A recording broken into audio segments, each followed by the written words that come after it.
and Matronae. That means great mothers. But in this case, all of you who have supported the work I'm doing over this last year, and the Suppressed Histories archives, probably the biggest single body of output is the daily posts, sometimes multiple posts that I do on Facebook.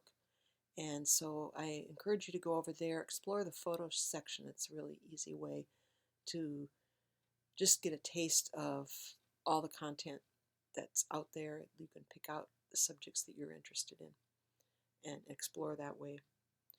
And the next biggest body of work has been through the livecasts, the visual livecasts that I'm doing monthly.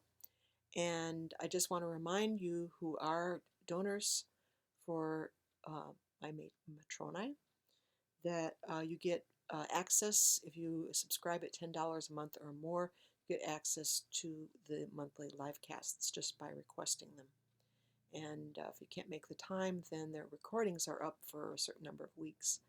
And I'm going to be moving in the next several months, I hope, once I get the tech part figured out, to have those stream on demand, so they'll be more permanently available.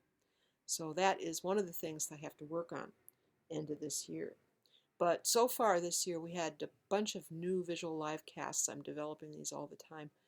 And so what do we have? Pre-dynastic Egypt. Look at women in the time before the pharaohs.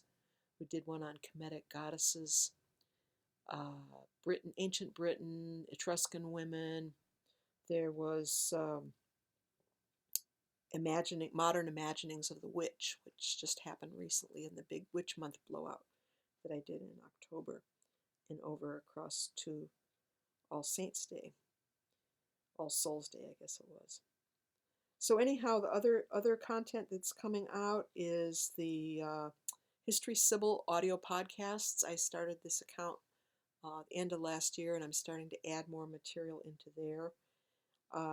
More recently, there have been a lot of sections talking about the Witches and Pagans book that I published in 2016, and looking at healers, the libistra, the medicine women in the Anglo-Saxon context, all the names for witches, enchantment, charms, invocation, titles for witches in different ethnic cultures of medieval Europe.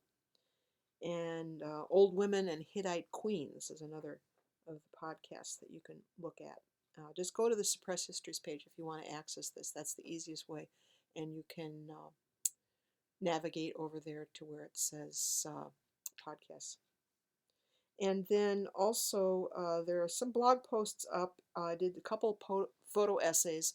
One of them is called Pattern Recognition Across Space and Time. So I'm looking at different themes that are cross-cultural patterns, particularly looking at women's symbolism.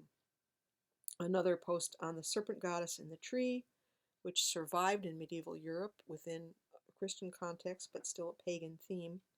And then in the Chaco of Paraguay, the Ke'ebe, the spiritual leaders and women's ceremonies.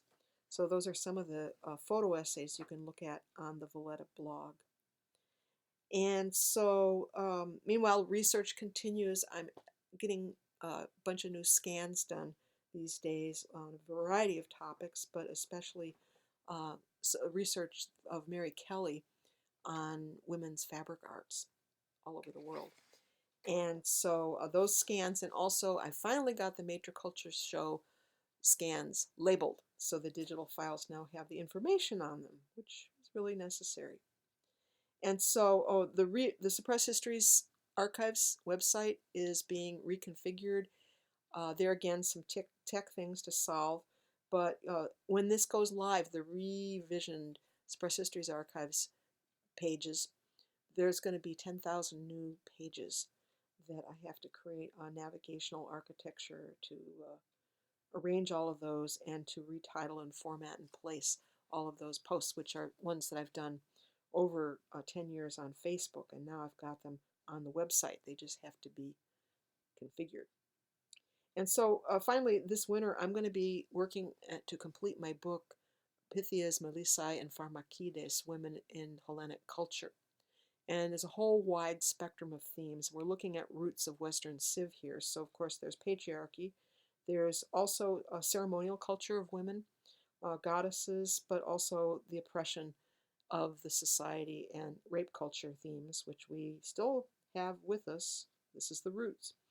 And then looking at colonization and different cultural currents influencing Greece and the Hellenic cultures.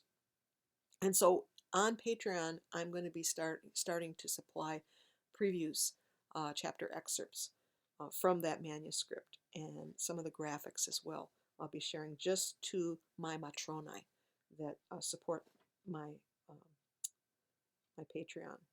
Anyhow, I'm thankful for your support. It's been a real game changer. It's made it a lot easier to do this work, and as you can see, a lot of the work I'm doing is open source, and so you're supporting that even if you are also getting special content on Patreon. I think both are important. It's important to make it accessible to the maximum number of people, and so that is one of my goals. Thank you. We continue. Bless you.